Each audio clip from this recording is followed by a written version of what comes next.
tomatoes, she thought how peaceful it looked, that little green jungle. Silent, too, for once. Rosara must have gone back inside without noticing she was asleep. Or perhaps the bitch didn't care. Ofelia rolled the insult on her tongue, silently savoring it. Bitch. Slut. She didn't know many such words, which gave the few in her vocabulary extra richness, all the anger that some people spread over many words on many occasions.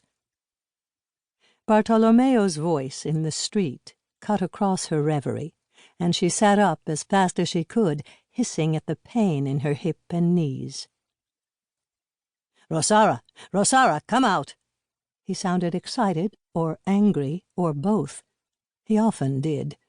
Most of the time it was nothing, but he would never admit it, even afterward. Of all her children, Barto was the one Ofelia had liked least, even in infancy. He had been a greedy nurser, yanking on her nipples as if she could never be enough for him. He had grown from greedy infancy to demanding childhood, the son whom nothing satisfied.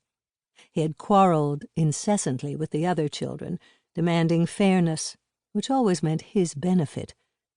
In manhood he was the same. The traits she had liked least in Humberto magnified 10 times. But he was her only living child, and she understood him.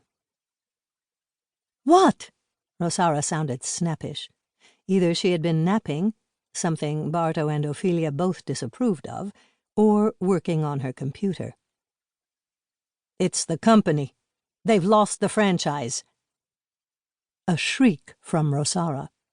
It might mean that for once Barto was upset about something worth the trouble, or it might mean that she had just found a pimple on her chin. With Rosara it might be either, or anything in between.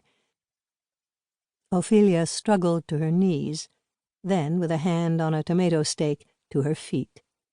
Her vision grayed slightly, and she waited for it to come back. Age.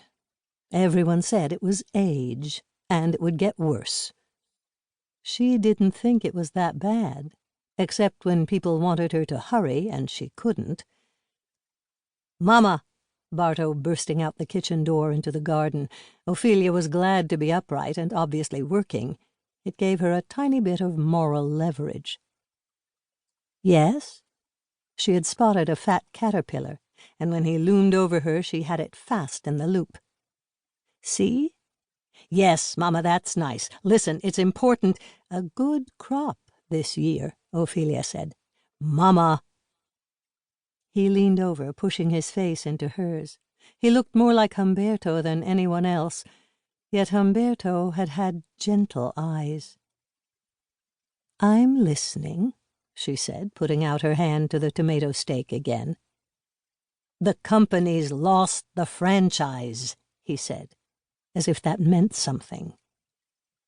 "The company's lost the franchise," Ofelia repeated, to prove she'd been listening. He often accused her of not listening.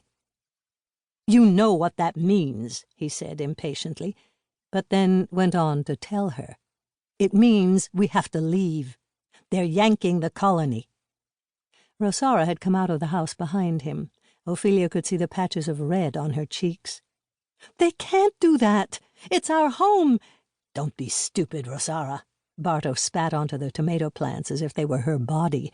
Ofelia flinched, and he glared at her. "Or you, Mama. Of course they can make us leave. We're their employees." Employees who never got paid, Ofelia said to herself. Employees with no retirement. No medical benefits, except what they produced for each other. Employees who were supposed to support themselves and produce a surplus. Not that they had produced the regular shipments of tropical woods that they'd been assigned. It had been years since they'd had enough adults to continue logging. "But I worked so hard," Rosara wailed. For once Ofelia agreed with her. She felt the same way. She looked sideways at the tomato plants, avoiding Barto's glare, focusing on the fringed margin of the leaves.